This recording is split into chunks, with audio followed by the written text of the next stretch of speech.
All right, तो बच्चा party क्या हाल चाल। आज के इस वीडियो में हम फंगी के बारे में स्टडी करेंगे। और जिन भी बच्चों ने ये पीपीटी डाउनलोड नहीं किया है मोनेरा एंड प्रोटिस्टा का एंड साथ ही साथ फंगी का, तो वो टेलीग्राम ज्वाइन कर लेना। मैं टेलीग्राम में इस वीडियो का पीपीटी शेयर कर दूंगा। ओके, तो वीडियो स्टार्ट करने से पहले जो भी फर्स्ट टाइम चैनल पर विजिट किए हो चैनल को सब्सक्राइब कर लेना। Okay, now let's start this video. Fungi जो कि यूकैरियोटिक कोशिका का बना होता है, इट्स मीन यूकैरियोटिक सेल का बना होता है, और ये न्यूट्रिशन के लिए दूसरे पर डिपेंड रहते हैं। यानी जो फंगी होते हैं वो हेटेरोट्रॉपिक होते हैं, जिनमें कुछ सेफ्रोफाइट्स होते हैं, कुछ पैरासाइट होते हैं, कुछ सिम्बायोटिक होते हैं। सेफ्रोफाइटिक फंगी अपना फूड डेड ऑर्गेनिक सब्सटेंस से एब्जॉर्ब करते हैं। एंड पैरासाइट इट मीन्स वैसे फंगी जो living thing like a plant and animal पर डिपेंड होते हैं। जो सिम्बायोटिक में लाइकेन होते हैं वो अलगी तथा फंगी के बीच सिम्बायोटिक संबंध है। ओके, नाउ अब आपसे अगर मैं ये एक क्वेश्चन करूं कि आपने बेसिकली फंगी कहाँ देखा है, तो आपका जवाब होगा कि हमने मॉइस्ट्रेट एंड रूटेन फ्रूट में देखा है। ओके, क्या आपको पता है कि हम जो मशरूम की सब्जी खाते हैं वो भी एक फंगी है? और टोडस्टूल जिसे हम लोग अपनी भाषा में कुकुरमुता कहते हैं वो भी एक फंगी है। चलो, ये सभी बातें हो गई जनरल यानी बेसिक चीज हो गई। बट अभी जो हम पढ़ेंगे उनसे एग्जाम में क्वेश्चन बनते हैं। मतलब व्हाट फंगी कैन डू, आखिर फंगी करते क्या है, इनसे हमें क्या फायदा और इनसे हमें क्या नुकसान। ओके, तो इस्ट जो कि एक यूनिसेलुलर फंगी है, ये एक एक्सेप्शन है। अब आप लोगों में से बहुत लोग सोचेंगे एक्सेप्शन मैंने क्यों बोला, क्योंकि हमारी एनसीईआरटी में इनको एक्सेप्शन इसलिए बोल के रखा है क्योंकि mostly of the fungi multi cellular होते हैं। बट इस्ट ये भी एक फंगी है, ये यूनिसेलुलर है, दैट्स वाई मैंने ऐसा कहा। ओके, इट्स का उपयोग ब्रेड और बियर बनाने में किया जाता है। कुछ फंगियों के कारण जो प्लांट होते हैं और एनिमल होते हैं उनमें बीमारी हो जाती है। ओके, कौन सी बीमारी होती है? रस्ट वाली, यानी व्हीट रस्ट, जो किसके कारण होता है? पक्सीनिया के कारण होता है। फंगी के कारण प्लांट एंड एनिमल में बीमारियां भी होती है, जैसे वाइट रस्ट जो पक्सीनिया के कारण होता है। पक्सीनिया ना एक प्लांट पैथोजन है। ओके, कुछ फंगी जिनसे एंटीबायोटिक बनाए जाते हैं, एग्जाम्पल पेनिसिलियम। फंगी जो होते हैं उनका cell wall chitin and polysaccharide का बना होता है। चलो, हमने ये सभी चीज़ें तो पढ़ ली, अब हम सीखेंगे कि जो फंगी होते हैं अपनी संख्या में वृद्धि कैसे करते हैं, इनमें रिप्रोडक्शन कैसे होता है। नाउ फंगी में reproduction asexual, sexual and vegetative होता है। फर्स्ट एसेक्सुअल रिप्रोडक्शन जो स्पोर के द्वारा होता है, जिसे कोनिडिया कहते हैं, अथवा स्पोरेंजियोस्पोर या जूस्पोर के द्वारा भी होता है। अब ये है डायग्राम जिनमें जो फ्लोटिंग बॉडीज बनते हैं, जो यहाँ पे आप देख रहे हैं ये है फ्लोटिंग बॉडीज, जिसके बारे में मैं आगे भी बताऊंगा। ये है फ्लोटिंग बॉडीज, और इसका जो आउटर लेयर होता है, उनको स्पोरेंजियम कहते हैं, और इन्हीं स्पोरेंजियम में बनते हैं स्पोरेंजियोस्पोर। ओके, ये तो हो गया स्पोरेंजियोस्पोर। नाउ कोनिडिया, देखिए इनके अंदर जो स्पोर बने हैं मल्टीपल, वो किसके बने हैं? फ्लोटिंग बॉडीज के अंदर बने हैं। बट जो कॉनिडियोस्पोर होता है वो ओपनली बनते हैं, यानी वन के ऊपर वन, जैसे इस प्रकार स्ट्रक्चर आपको देख रहे हैं। ओके, तो इस प्रकार जब ओपनली होते हैं तो कॉनिडियोस्पोर, और अगर मल्टीपल स्पोर अगर फ्लोटिंग बॉडीज के अंदर बने तो sporangiospore. Okay, clear. Now sexual reproduction, ये ऊस्पोर के द्वारा, एस्कोस्पोर एंड बेसिडोस्पोर। देखिए जब भी सेक्सुअल रिप्रोडक्शन होगा तो जो स्पोर होंगे वो गैमेट्स बनाएंगे। ओके, तो इस प्रकार के हैं बेसिडोस्पोर, ओके, ऑन एस्कोस्पोर।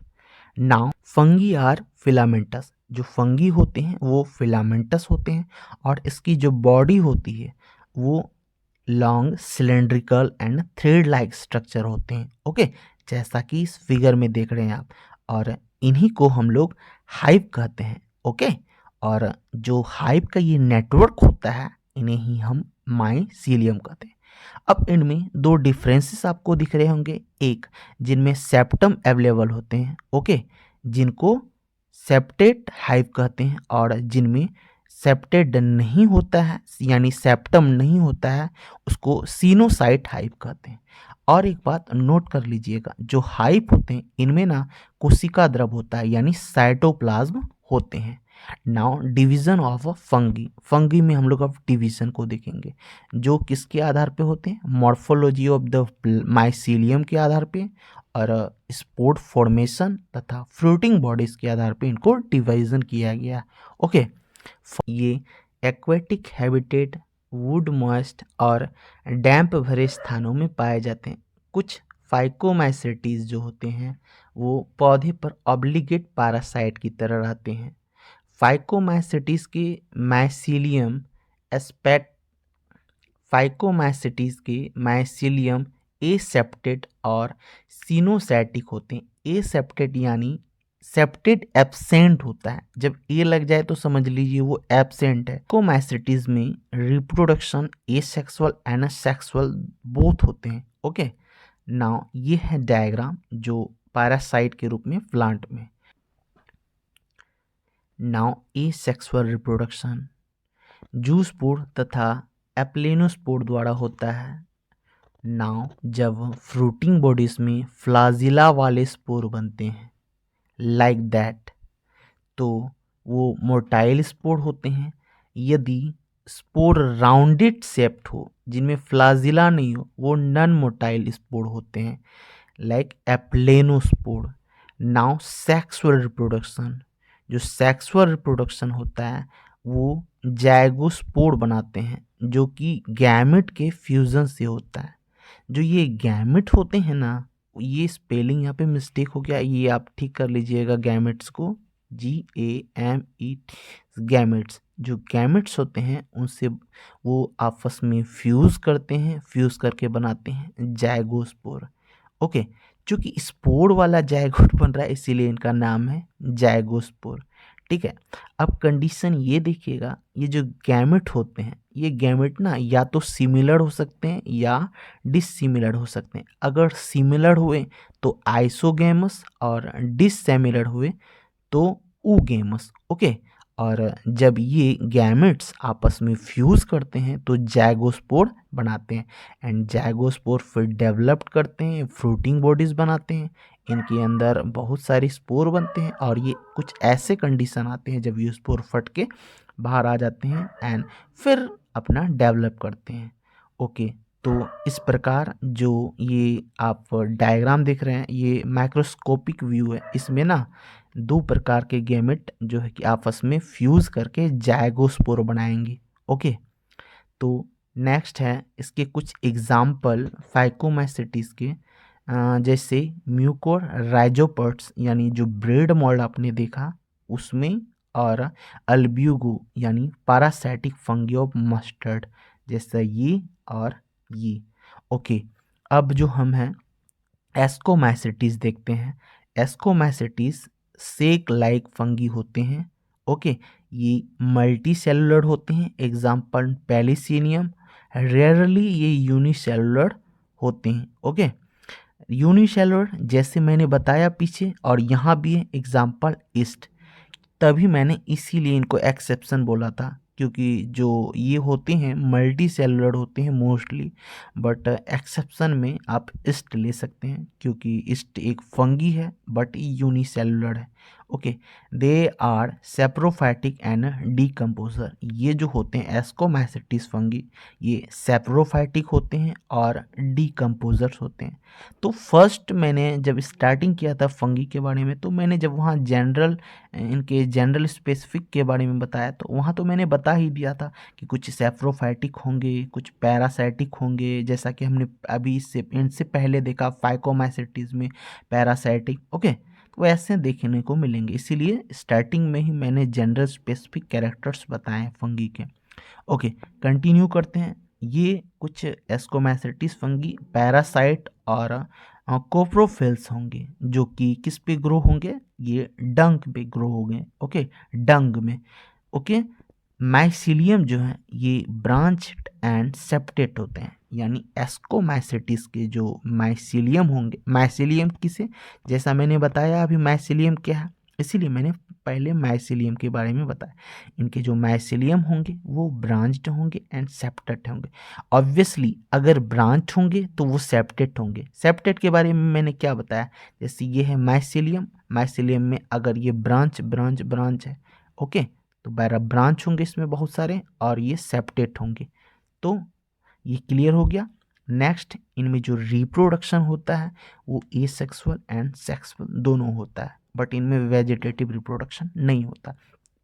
जो इनमें एसेक्सुअल रिप्रोडक्शन होता है वो कॉनिडियोफोर के द्वारा होता है, जैसा कि मैंने बताया कि जब स्पोर इस प्रकार के स्ट्रक्चर में बनते हैं तो उन्हें कॉनिडियोस्पोर कहते हैं।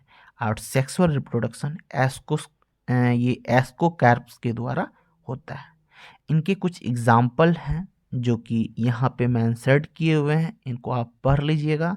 और इसके जो कुछ मेंबर हैं लाइक मोल्स और ट्रपलेस, ये जो होते हैं खाने योग्य होते हैं, यानी ये खाने में इस्तेमाल इनका किया जाता है।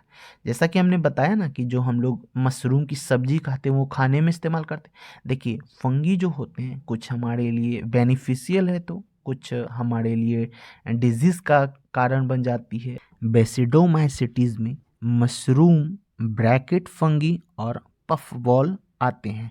और ये बेसिडोमाइसिटीज मिट्टी में ग्रो करते हैं, लॉग्स में ग्रो करते हैं, ट्री स्टम्प में ग्रो करते हैं, एंड ये पारासाइट के रूप में जो प्लांट होते हैं उनके बॉडीज में पाए जाते हैं। जैसा कि मैंने स्टार्टिंग में डायग्राम में नहीं दिखाया था, ये प्लांट है, इनमें पारासाइट के रूप में ये लिव करते हैं, ओके।